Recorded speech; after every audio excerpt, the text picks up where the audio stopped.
Well, I think Sam Billings is the obvious choice to come into the middle order, and then England having to decide who's coming up the top. Dawid Malan could go from 3 up to 1, or also Moeen Ali is an option to give them a left-handed player to mix up that opening pair.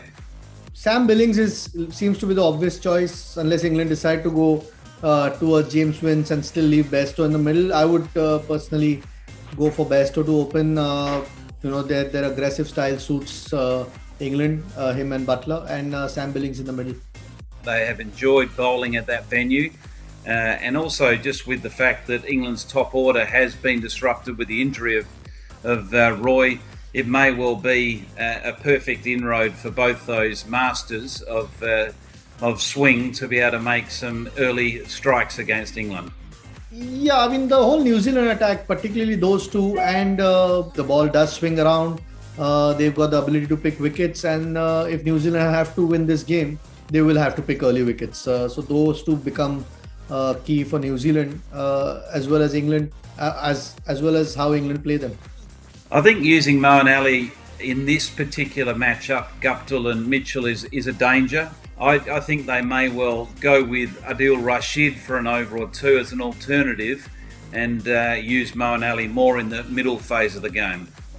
I'm sure England will think about using spin. There's no doubt about it, whether it's Moeen or whether it's Adil Rashid, because we've seen Mitchell clearly struggle against spin, and his numbers are not great against spin. And Martin Guptill, even though he plays spin well, a trial looks to attack spin, so that creates an opportunity. So I'm sure England will look at one of those spinners to bowl at least over, if not two, in the power play.